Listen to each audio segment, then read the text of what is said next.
നമ്മൾ കുരങ്ങന്മാരെ കുറിച്ചൊരു വീഡിയോ ചെയ്തു കഴിഞ്ഞപ്പോഴത്തേക്കിന് കേരളത്തിൽ കുരങ്ങന്മാരല്ലാതെ മറ്റൊരു പ്രൈമേറ്റ് കൂടി ഉണ്ടെന്ന് പറഞ്ഞിരുന്നു.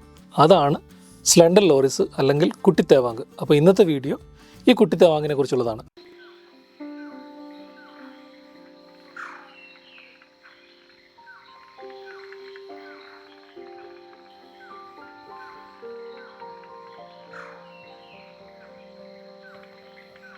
ഹലോ എവരിവൺ, എൻ്റെ പേര് ഡേവിഡ് രാജു. ഞാൻ നാച്ചുറലിസ്റ്റാണ്. കുട്ടിത്തേവാങ്കൾ നമ്മുടെ കാടുകളിൽ വളരെ അപൂർവമായിട്ടുള്ളൊരു ജീവിയാണ്. നമ്മളെല്ലാം ഇതിൻ്റെ പേരൊക്കെ കേട്ടിട്ടുണ്ടായിരിക്കും, പക്ഷേ വളരെ അപൂർവം ആൾക്കാർ ഇതിനെ കാട്ടിലൊക്കെ കണ്ടിട്ടുള്ളൂ. ഇതിന് കാരണമെന്ന് പറഞ്ഞാൽ ഇത് രാത്രിയിൽ മാത്രം വെളിയിറങ്ങുന്ന ജീവികളാണ് കുട്ടിത്തേവാങ്കൾ. അതുകൊണ്ടായിരിക്കും ഒരു പക്ഷേ നമ്മളൊന്നും അധികം ആൾക്കാർ ഇതിനെ കാണാത്തത്. ഈ കുട്ടിത്തേവാങ്കുകൾ പ്രൈമേറ്റ്സ് എന്ന് പറഞ്ഞൊരു ഓർഡറിലാണ് ഉൾപ്പെടുത്തിയിരിക്കുന്നത്. ഞാൻ നേരത്തെ പറഞ്ഞിട്ടുണ്ട്, കുരങ്ങുകളും മനുഷ്യരും ഒക്കെ ഉൾപ്പെടുന്ന ഓർഡറാണ് ഈ പ്രൈമേറ്റ്സ്. ഈ പ്രൈമേറ്റ്സിൽ തന്നെ വളരെ ആദ്യമായിട്ട് ഉത്ഭവിച്ച ഒരു ജീവിവർഗമാണ് ഈ ലോറിസുകൾ. അത് കഴിഞ്ഞിട്ടാണ് കുരങ്ങന്മാരും ഏപ്സും ഒക്കെ ഉണ്ടായിട്ടുള്ളത്. ലോറിസിഡെ എന്ന കുടുംബത്തിലാണ് അല്ലെങ്കിൽ ലോറിസിഡെ എന്ന ഫാമിലിയിലാണ് ഈ കുട്ടിത്തേവാങ്കുകൾ ഉൾപ്പെടുത്തിയിരിക്കുന്നത്. ലോറിസുകൾ കാണപ്പെടുന്നത് ഇന്ത്യയിലും ഏഷ്യയിലെ പല രാജ്യങ്ങളിലുമാണ് ലോറിസുകളെ കാണപ്പെടുന്നത്. ഈ ലോറിസുകളെ രണ്ടായിട്ട് തിരിച്ചിട്ടുണ്ട്, സ്ലോ ലോറിസ് എന്നും സ്ലെൻഡർ ലോറിസ് എന്നും. ഈ സ്ലോ ലോറിസിനെ കാണപ്പെടുന്നത് ഇന്ത്യയിൽ കാണപ്പെടുന്നത് നോർത്ത് ഈസ്റ്റേൺ സംസ്ഥാനങ്ങളിൽ, പിന്നെ സൗത്ത് ഈസ്റ്റ് ഏഷ്യയിലുള്ള പല രാജ്യങ്ങളിൽ സ്ലോ ലോറിസിനെ കാണപ്പെടുന്നുണ്ട്. സ്ലെൻഡർ ലോറിസുകളെ കാണപ്പെടുന്നത് ഇന്ത്യയിലും ശ്രീലങ്കയിലും മാത്രമാണ് സ്ലെൻഡർ ലോറിസുകളെ കാണപ്പെടുന്നത്. ഞാൻ ആദ്യം പറഞ്ഞ സ്ലോ ലോറിസുകൾ 9 സ്പീഷീസ് ഉണ്ട്. ഇന്ത്യയിൽ കാണുന്ന സ്ലോ ലോറിസിന്റെ പേര് ബംഗാൾ സ്ലോ ലോറിസ് എന്നാണ്. ഇവർ പേര് പോലെ തന്നെ വളരെ സ്ലോ ആയിട്ട് മൂവ് ചെയ്യുന്ന മൃഗങ്ങളാണ്.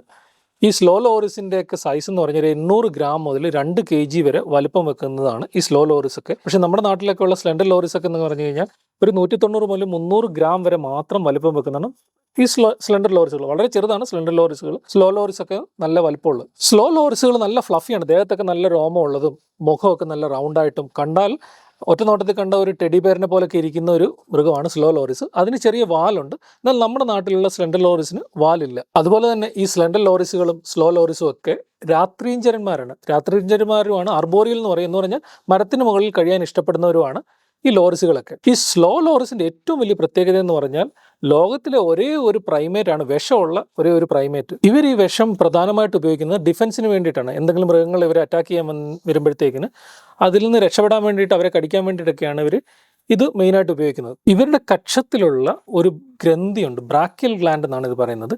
ഈ ഗ്രന്ഥിയിൽ ഇവരുടെ ഇടയ്ക്ക് ഇങ്ങനെ ലിക്ക് ചെയ്തിട്ട് അത് ഉമിനീരുമായിട്ട് കൂടിച്ചേരുമ്പോഴത്തേക്കിന് നല്ല കൂടിയ വീര്യമുള്ള വിഷമായിട്ട് മാറും. അത് വെച്ചിട്ടാണ് ഇവർ ഡിഫൻസ് മെക്കാനിസമായിട്ട് ഉപയോഗിക്കുന്നത്. എന്ന് പറഞ്ഞു കഴിഞ്ഞാൽ ഏതെങ്കിലും ജീവികൾ ഇവരെ അറ്റാക്ക് ചെയ്യാൻ വരുമ്പോൾ അതുമായിട്ട് കടിച്ചു കഴിഞ്ഞാൽ അത് ഭയങ്കര വിഷമാണ്. അപ്പോൾ അത് മെയിനായിട്ടും ഈ ഡിഫൻസ് മെക്കാനിസത്തിന് വേണ്ടിയിട്ടാണ് ഉപയോഗിക്കുന്നത്.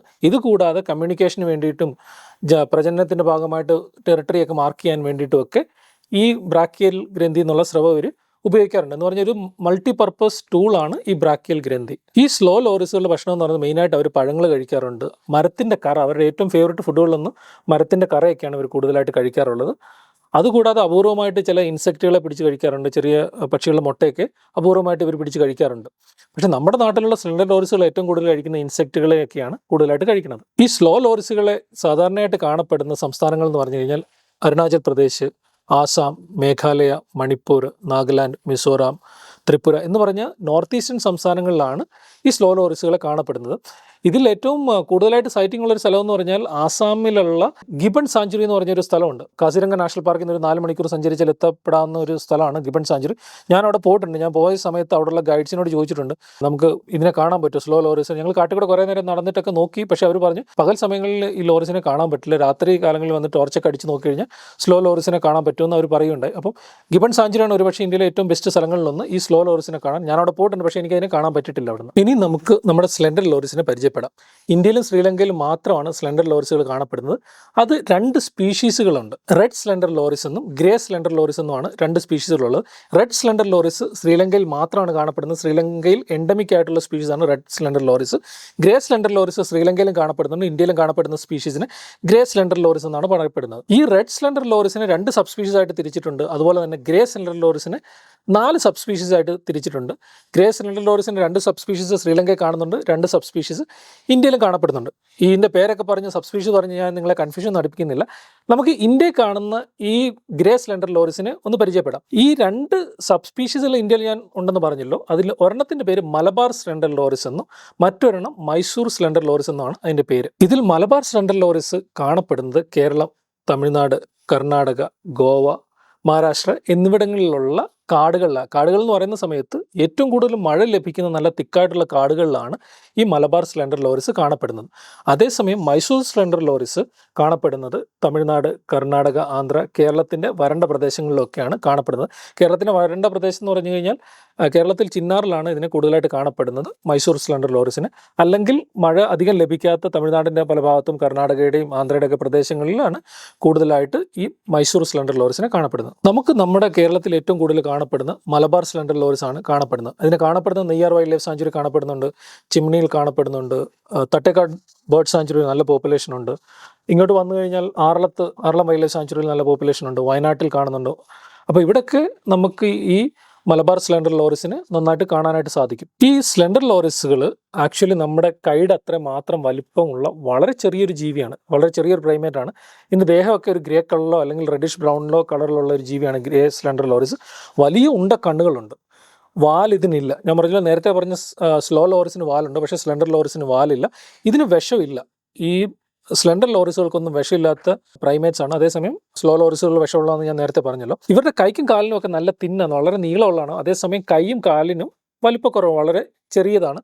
അതുപോലെ ഇവർക്ക് ഒപ്പോസിബിൾ തമ്പുകളുണ്ട്. ഞാൻ നേരത്തെ പറഞ്ഞ പ്രൈമേറ്റ്സിനൊക്കെ ഉള്ള പോലെ ഒപ്പോസിബിൾ തമ്പ് ഈ ലോറിസുകൾക്കുണ്ട്. ഇതിൻ്റെ കൈക്കും കാലിനും നല്ല നല്ല നീളം ഉള്ളതുകൊണ്ടൊക്കെയാണ് ഇതിന് സ്ലെൻഡർ ലോറിസ് എന്ന് പേര് വരാനായിട്ട് കാര്യം. ഈ സ്ലെൻഡർ ലോറിസുകളുടെ ഭാരം എന്ന് പറയുന്നത് ഏകദേശം 180 മുതൽ 300 ഗ്രാം വരെ മാത്രം വലുപ്പം വെക്കുന്ന വളരെ ചെറിയ പ്രൈമേറ്റ് ആണ് ഈ സ്ലെൻഡർ ലോറിസുകൾ. ഈ കുട്ടി തേവാങ്കൾ അല്ലെങ്കിൽ സ്ലെൻഡർ ലോറിസുകൾ ഏറ്റവും കൂടുതൽ കഴിക്കുന്നത് ഇൻസെക്റ്റുകളെയാണ്, പ്രാണികളെയാണ്.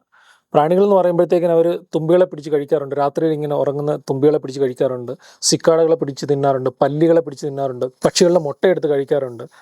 അതുപോലെ തന്നെ അപൂർവമായിട്ട് ചില പഴങ്ങളും ഒക്കെ ഇവർ കഴിക്കാറുണ്ട്. ഞാൻ പറഞ്ഞല്ലോ, ഈ സ്ലെൻഡർ ലോറിസുകളൊക്കെ രാത്രിഞ്ചരന്മാരാണ്. പകൽ സമയത്ത് ഇവരെന്താ ചെയ്യുന്നത് വെച്ച് കഴിഞ്ഞാൽ ഏതെങ്കിലും നല്ല തിക്കായിട്ടുള്ള നല്ല ഇലച്ചാർത്തുള്ള മരത്തിൻ്റെ ഇലകളുടെ ഇടയ്ക്കൊക്കെ ഇരുന്നിട്ടാണ് ഇവർ ഉറങ്ങാറുള്ളത്. അല്ലെങ്കിൽ ചില സമയത്തൊക്കെ നല്ല ഇരുണ്ട ഇലകൾ, നല്ല കരിഞ്ഞുണങ്ങിയ ഇലകളൊക്കെ കൂട്ടമായിട്ട് നിൽക്കുന്നുണ്ടെങ്കിലും അതിൻ്റെ ഇടയ്ക്കും കയറിയിട്ടാണ് ഇവർ ഇരുന്നുറങ്ങാറുള്ളത്. രാത്രി കാലങ്ങളിൽ ഇവർക്ക് നല്ല കാഴ്ചശക്തിയാണ്. എത്ര ഇരുട്ടുണ്ടെങ്കിലും ഇവർക്ക് നന്നായിട്ട് കാണാനും ഇവർക്ക് ഇര തേടാനും ഒക്കെ ആയിട്ടുള്ള കഴിവ് ഇവർക്കുണ്ട്. അതുപോലെ തന്നെ ഇവരുടെ സൗണ്ടിനുണ്ടൊരു പ്രത്യേകത. രാത്രി കാലങ്ങളിൽ ഒരുപക്ഷെ നിങ്ങൾ നടക്കുന്ന സമയത്ത്, കാട്ടിക്കൂടെ നടക്കുന്ന സമയത്ത് നല്ല ചൂളം അടിക്കുന്ന നീളത്തിലുള്ള വിസിൽ സൗണ്ട് കേട്ട് കഴിഞ്ഞാൽ അത് ഈ സ്ലെൻഡർ ലോറിസ് അല്ലെങ്കിൽ കുട്ടിത്തേവാങ്കിൻ്റെ സൗണ്ടാണ് ഈ നീളത്തിലുള്ള ശൂളം വിളി. ഞാനിപ്പോഴും ഓർക്കുന്നുണ്ട്, ഈ വയനാട്ടിൽ ഞാനിപ്പോൾ ജോലി ചെയ്യുന്ന സമയത്ത് ഒരു ദിവസം എന്തോ ഒരു നീളത്തിൽ ശൂളം അടിക്കുന്ന പോലെ സൗണ്ട് കേട്ടു. അപ്പോൾ ഞാൻ എൻ്റെ ഒരു സുഹൃത്തുണ്ടായിരുന്നു ബാംഗ്ലൂരിൽ നിന്നുള്ള, അവിടെ പഠിക്കുന്നൊരു പയ്യൻ, അവറജൽ എന്ന് പറഞ്ഞു. അവനോട് ചോദിച്ചു എന്താ സൗണ്ട് എന്ന് ചോദിച്ചാൽ അവൻ പറഞ്ഞാൽ അത് കുട്ടിത്തേവാങ്കിൻ്റെ സൗണ്ടാണ്.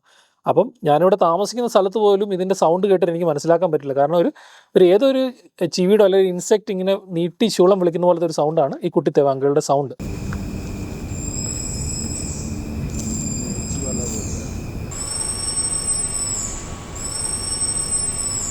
ഈ കുട്ടിത്തേവാങ്കളെ കാണുന്നത് സാധാരണ കാടുകളിലാണ്. കാടുകൾ എന്ന് പറയുന്ന സമയത്ത് നല്ല ഉയരം കൂടിയ മരങ്ങളുള്ള സ്ഥലത്തൊന്നും അല്ല ഇവരെ സാധാരണ കാണുന്നത്. സാധാരണ ഒരു 5 മീറ്റർ മുതൽ 15 മീറ്റർ വരെ ഉയരമുള്ള മരങ്ങളുള്ള സ്ഥലങ്ങളിലാണ് കൂടുതലായിട്ട് ഇവരെ കാണപ്പെടുന്നത്. അതുപോലെ ഗ്രാമങ്ങൾക്കടുത്തുള്ള കാടുകൾക്കൊക്കെ ഇവരെ കാണാനായിട്ട് സാധിക്കും. ഈ കാടുകളുടെ കാര്യം പറഞ്ഞു വരുമ്പോഴത്തേക്കിന് മരങ്ങളുടെ ഇടയ്ക്ക് വള്ളിച്ചെടികളുള്ള ലിയാന എന്ന് പറഞ്ഞൊരു വള്ളിച്ചെടിയൊക്കെ ഉണ്ട്. അതൊക്കെ കൂടുതലായിട്ടുള്ള സ്ഥലങ്ങളിലൊക്കെ ഇവരെ നമുക്ക് കൂടുതലായിട്ട് കാണാനായിട്ട് സാധിക്കും. എന്ന് പറഞ്ഞു കഴിഞ്ഞാൽ ഇവർക്ക് കുരങ്ങുകളെ പോലൊന്നും മരത്തിലോട്ട് ചാടാനായിട്ടുള്ള കഴിവ് ഇവർക്കില്ല. ഇവരെന്താണെന്ന് വെച്ച് കഴിഞ്ഞാൽ ഒരു മരത്തിൻ്റെ ബ്രാഞ്ച് ഉണ്ടെങ്കിൽ അടുത്ത ബ്രാഞ്ചിലോട്ട് പിടിച്ച് കയറിയൊക്കെയാണ് പോകുന്നത്. അപ്പം വള്ളിപ്പടർപ്പുകളുള്ള മരങ്ങളുള്ള കാടുകളാണ് ഇവർക്ക് കൂടുതലായിട്ട് പ്രിഫർ ചെയ്യുന്നത്. അതുകൂടാതെ ഗ്രാമങ്ങളിലും നമ്മുടെ അടുത്തൊക്കെ ഉള്ള കാവുകളിലും ഒക്കെ ഇവർ അപൂർവമായിട്ട് കാണപ്പെടാറുണ്ട്. ഇവരെ സാധാരണയായിട്ട് ഒരു ഒന്നോ അല്ലെങ്കിൽ ഒരു പെയറായിട്ടാണ് കാണപ്പെടുന്നത്. ചില സമയങ്ങൾക്ക് അപൂർവമായിട്ട് 3 എണ്ണമൊക്കെ ഒരുമിച്ചിരിക്കുന്നത് കാണാറുണ്ട്. അത് ഒരു പക്ഷേ മെയിലും ഫിമെയിലും അതിൻ്റെ കുഞ്ഞൂടൊക്കെ ആയിരിക്കും. അല്ലെ ചില സമയത്തൊക്കെ 2 കുഞ്ഞുങ്ങളെയൊക്കെ അപൂർവമായിട്ട് കാണാറുണ്ട്. ഇവയ്ക്ക് കുഞ്ഞുങ്ങൾ ഉണ്ടാകുന്നത് മഴയ്ക്ക് തൊട്ട് മുമ്പുള്ള മാസങ്ങളിലും മഴ കഴിഞ്ഞുള്ള മാസങ്ങളിലാണ് സാധാരണയായിട്ട് കുഞ്ഞുങ്ങൾ ഉണ്ടാവാറുള്ളത്. അതിനൊരു കാരണമെന്ന് പറയുന്നത് മഴ കഴിഞ്ഞുള്ള സമയത്തും അതിന് മുമ്പുള്ള സമയത്തും ഈ ഇൻസെക്റ്റുകളുടെ, പ്രാണികളുടെ എണ്ണം വളരെ കൂടുതലായിരിക്കും. ഇപ്പം തന്നെ സിക്കാടകളുടെയൊക്കെ എണ്ണവും അല്ലാതെ പലതരത്തിലുള്ള ബീറ്റിലുകളുടെ ലാർവുകളും ഡ്രാഗൺ ഫ്ലൈസിൻ്റെ എല്ലാത്തിൻ്റെയൊക്കെ നമ്പറുകളും ഉറുമ്പുകളുടെ എണ്ണമൊക്കെ വളരെ കൂടുതലാണ്. ആ സമയത്ത് കുഞ്ഞുങ്ങൾക്ക് കൂടുതൽ ഭക്ഷണം ലഭിക്കാൻ വേണ്ടിയിട്ടായിരിക്കും ഒരു പക്ഷേ ആ സമയത്ത് കുഞ്ഞുങ്ങൾ കൂടുതലായിട്ട് ഉണ്ടാവുന്നത്. അതുപോലെ തന്നെ ഒരു കുഞ്ഞാണ് സാധാരണയായിട്ട് ഉണ്ടാകാറുണ്ട്. അത് അപൂർവമായിട്ട് 2 കുഞ്ഞുങ്ങൾ ഉണ്ടാവാറുണ്ട്. ഇവർ കുഞ്ഞുങ്ങൾ ഉണ്ടാകുന്ന സമയത്ത് സാധാരണ എന്താണെന്ന് വെച്ച് കഴിഞ്ഞാൽ ഇവർ വയറ്റിൽ ഇങ്ങനെ കുഞ്ഞിങ്ങനെ അള്ളിപ്പിടിച്ചിരിക്കും. കഴിഞ്ഞ മാസം ഞാൻ തട്ടേക്കാട് ബേർഡ് സാഞ്ചുറി പോയ സമയത്ത് അവിടെ സ്ഥിരമായിട്ട് ഈ ലോറിസുകളൊക്കെ റൂസ്റ്റ് ചെയ്യുന്നൊരു സ്ഥലമുണ്ട്. അപ്പോൾ അവിടെയുള്ളൊരു ഗൈഡ്സ് നമ്മുടെ സുഹൃത്തിന് അറിയായിരുന്നു. അപ്പോൾ അവൻ നമ്മളെ അവിടെ കൊണ്ട് കാണിച്ചത്. കാണിച്ച സമയത്ത് എനിക്ക് ഈ ഇലച്ചാർത്തുകൾക്കിടയ്ക്കൂടെ കാണാൻ പറ്റി ഒരു അമ്മയുടെ ബെല്ലിയിൽ ഇങ്ങനെ കുഞ്ഞിങ്ങനെ അള്ളി പിടിച്ചിട്ടുണ്ട്, ചെറിയൊരു കുഞ്ഞ് അള്ളി പിടിച്ചിരിക്കുന്നത് കാണാൻ പറ്റി. അപ്പോൾ ഈ കുഞ്ഞുങ്ങൾ കുറച്ചുകൂടെ വലുതായി കഴിഞ്ഞ് കഴിഞ്ഞാൽ ഇവർക്കൊരു സ്വഭാവമുണ്ട്. ഇവർ ഈ കുഞ്ഞുങ്ങളെ രാത്രി സമയത്ത് എവിടെയെങ്കിലും കൊണ്ടൊരു മരത്തിൻ്റെ ബ്രാഞ്ചെ കൊണ്ടിരുത്തിയിട്ട് ഇലച്ചാർത്തുകളുടെ ഇടയ്ക്ക് ഇരുത്തിയിട്ട് ഇവർ ഭക്ഷണം തേടിയിട്ട് പിന്നെ തിരിച്ചു വരും. അപ്പം ഇതിനൊരു പേരും പറയുന്നത് പാർക്ക് ദ ബേബീസ് എന്നാണ് ഇത് പറയാറുള്ളത്. പാർക്ക് ദ ബേബീസ് എന്ന് പറഞ്ഞാൽ ബേബിയെ എവിടെയെങ്കിലും കൊണ്ട് പാർക്ക് ചെയ്ത് വെച്ചിട്ട് അമ്മ ഭക്ഷണം തേടി പോകുന്നിട്ട് തിരിച്ചു വന്നിട്ട് കുഞ്ഞിൻ്റെ അടുത്ത് തിരിച്ചു വരുന്ന ഒരു ബിഹേവിയർ ഉണ്ട് ഇവർക്ക്. ഞാൻ നേരത്തെ പറഞ്ഞില്ല, ഇവർക്ക് കണ്ടിന്യൂസ് ആയിട്ടുള്ളൊരു ഫോറസ്റ്റ് വേണം എന്ന് പറഞ്ഞാൽ ഇലച്ചാർത്തൊക്കെ കൂടി നിൽക്കുന്ന കണ്ടിന്യൂസ് ആയിട്ടുള്ളൊരു ഫോറസ്റ്റ് വേണം. കാരണം ഇവർക്ക് കുരങ്ങന്മാരെ പോലെ ഒരു മരത്തിൽ നിന്ന് മറ്റൊരു മരത്തിലോട്ട് ചാടാനുള്ള കഴിവില്ല. ഇവർ പതിയെ മൂവ് ചെയ്തിട്ട് ഒരു ബ്രാഞ്ചിൽ നിന്ന് വേറൊരു ബ്രാഞ്ചിലോട്ട് പിടിച്ച് ആണ് അടുത്ത മരത്തിലോട്ടൊക്കെ അവർ യാത്ര ചെയ്യുന്നത്. അപ്പോൾ ഇങ്ങനെ ഇവർക്ക് മൂവ് ചെയ്യുന്ന സമയത്ത് അടുത്ത മരങ്ങളൊക്കെ ഇല്ലെങ്കിൽ ആ മരങ്ങൾ കട്ട് ചെയ്ത് കഴിഞ്ഞാൽ അവിടുത്തെ ഒരു സ്ഥലത്ത് ഇങ്ങനെ ഐസൊലേറ്റഡ് ആയി പോവുകയും അവിടുത്തെ ആ സ്പീഷീസ് ഇവഞ്ച്വലി അവിടെ ഇല്ലാതായി തീരുകയും ചെയ്യുന്നുണ്ട്. അപ്പം ഈ കാടുകൾ വെട്ടുന്ന കാടിനോടടുത്തുള്ള മരങ്ങളൊക്കെ വെട്ടിക്കളയുന്നതും ഇവർ നേരിടുന്ന ഒരു പ്രശ്നമാണ്. അടുത്തൊരു പ്രശ്നം എന്ന് പറഞ്ഞാൽ ഇവർ നേരിടുന്നത് ഏറ്റവും വലിയ പ്രശ്നം എന്ന് പറഞ്ഞാൽ ഇവരെ പെറ്റ് ട്രേഡിന് വേണ്ടി കുറേയേറെ പിടിക്കുന്നുണ്ട്. നമ്മുടെ ഒരു സുഹൃത്ത് ഇതിനെക്കുറിച്ച് PhD ചെയ്തപ്പോഴത്തേക്കിന് അവളെ വിളിച്ച് സംസാരിച്ചപ്പോഴാണ് മനസ്സിലായത് ഇന്ത്യയിലെ പല സംസ്ഥാനം, പ്രത്യേകിച്ച് നമ്മുടെ അടുത്ത് കിടക്കുന്ന തമിഴ്നാട്ടിലൊക്കെ ഇതിനെ ആൾക്കാർ ഒത്തിരി പിടിക്കാറുണ്ട്. ഇതിനെ പിടിച്ചിട്ട് പെറ്റ് ട്രേഡിന് വേണ്ടിയിട്ട് യൂസ് ചെയ്യാറുണ്ട്, ബ്ലാക്ക് മാജിക്കിന് വേണ്ടിയിട്ട് പലരും ഇതിനെ ഉപയോഗിക്കാറുണ്ട്. അപ്പം ഇതൊക്കെ കൊണ്ട് ഇതിൻ്റെ വംശനാശം വളരെ കൂടുന്നുണ്ട്. ഈ കുട്ടിത്തേവാങ്കുകളെ അല്ലെങ്കിൽ സ്ലെൻഡർ ലോറിസിനെ സംരക്ഷിക്കാൻ വേണ്ടിയിട്ട് ഇന്ത്യയിൽ ഒരു സാങ്ച്വറി ഡിക്ലെയർ ചെയ്തിട്ടുണ്ട്. അത് തമിഴ്നാട്ടിലാണ്. തമിഴ്നാട്ടിലെ ഡിണ്ടിഗൽ എന്ന് പറഞ്ഞ സ്ഥലത്തിനടുത്തുള്ള കടവൂർ വൈൽഡ് ലൈഫ് സാങ്ച്വറി അല്ലെങ്കിൽ Kadavoor slender ലോറിസ് wild life sanctuary എന്ന് പറഞ്ഞൊരു സ്ഥലമാണ് ഡിക്ലെയർ ചെയ്തിരിക്കുന്നത്. അവിടെ സ്ലെൻഡർ ലോറിസുകളുടെ വളരെ കൂടുതൽ നമ്പറുണ്ട്. ഒരു പഠനം വെച്ചിട്ട് ഏതാണ്ട് 1 ഏക്കറിനകത്ത് ഒരു സ്ലെൻഡർ ലോറിസിൽ കൂടുതൽ അവിടെ ഉണ്ടെന്നാണ് കണക്കാക്കപ്പെടുന്നത്. അപ്പോൾ ഒരു പഠനം നടത്തിയ എസ്റ്റിമേഷൻ എടുത്തപ്പോഴത്തേക്കും ഏകദേശം 10,000-15,000 അധികം നമ്പർ ഉണ്ടെന്നാണ് പറയപ്പെടുന്നത്. അതിൻ്റെ പകുതി നമ്പർ എടുത്താൽ തന്നെ ഒരു 10,000-15,000 15,000 കൂടുതൽ സ്ലെൻഡർ ലോറിസുകൾ ആ കടവൂർ വൈൽഡ് ലൈഫ് സാങ്ച്വറിയിൽ ഉണ്ടെന്നാണ് കണക്കാക്കപ്പെടുന്നത്. എൻ്റെ 1-2 സുഹൃത്തുക്കളൊക്കെ അവിടെയൊക്കെ ഇതിനെ തപ്പി പോയിട്ടുണ്ട്. രാത്രിയിൽ അവരിങ്ങനെ ടോർച്ചടിച്ച് നടക്കുന്ന സമയത്ത് 1 മണിക്കൂറിനുള്ളിൽ തന്നെ 100-200 എണ്ണത്തിൽ കൂടുതലൊക്കെ അവർക്ക് അതിനെ കാണാൻ പറ്റിയിട്ടുണ്ട്. അപ്പം അതിനുവേണ്ടി മാത്രമായിട്ട് പ്രൊട്ടക്ട് ചെയ്തിട്ടുള്ളൊരു വൈൽഡ് ലൈഫ് സാങ്ച്വറിയാണ് ഈ കടവൂർ വൈൽഡ് ലൈഫ് സാങ്ച്വറി. ഞാൻ ഇത്ര നേരം പറഞ്ഞുകൊണ്ടിരുന്നത് മൈസൂർ സ്ലെൻഡർ ലോറിസിനെയും മലബാർ സ്ലെൻഡർ ലോറിസിനെ കുറിച്ചാണ്. ഇത് രണ്ടും ഒരു സ്പീഷീസാണ്, 2 സബ് സ്പീഷീസ് ആയിട്ട് വെച്ചിരിക്കുന്നതാണ് മൈസൂർ സ്ലെൻഡർ ലോറിസ് എന്നും മലബാർ സ്ലെൻഡർ ലോറിസ് എന്നും. ഒറ്റ സ്പീഷീസ് എന്ന് പറയുന്ന ഗ്രേ സ്ലെൻഡർ ലോറിസ് എന്ന് പറയുന്ന ഒറ്റ സ്പീഷീസ് തന്നെയാണ്. ഈ മൈസൂർ സ്ലെൻഡർ ലോറിസും മലബാർ സ്ലെൻഡർ ലോറിസും ഒറ്റ സ്പീഷീസ് ആയതുകൊണ്ട് തന്നെ എല്ലാ കാര്യങ്ങളും ഏകദേശം ഒരുപോലെ തന്നെയാണ്, സിമിലർ തന്നെയാണ്. വളരെ ചെറിയ ഡിഫറൻസ് എന്നൊക്കെ പറയുന്നത് ഈ മലബാർ സ്ലെൻഡർ ലോറിസ് അതിൻ്റെ ദേഹത്ത് ഇച്ചിരി റെഡിഷ് കളർ, ചുവപ്പ് കളർ കൂടുതലും, അതിന് കണ്ണിന് ചുറ്റുമുള്ള ബ്രൗൺ കളറിലുള്ള വളയം പ്രോപ്പറായിട്ടുള്ള വട്ടത്തിലും, അതേസമയം മൈസൂർ സ്ലെൻഡർ ലോറിസ് ഇച്ചിരി ഗ്രേ കളർ കൂടുതലായിരിക്കും അതിന്. അതോടൊപ്പം തന്നെ അതിൻ്റെ കണ്ണിന് ചുറ്റുമുള്ള വളയം എന്ന് പറയുന്നത് നല്ല ഡയമണ്ട് ഷേപ്പിലും ആയിരിക്കും.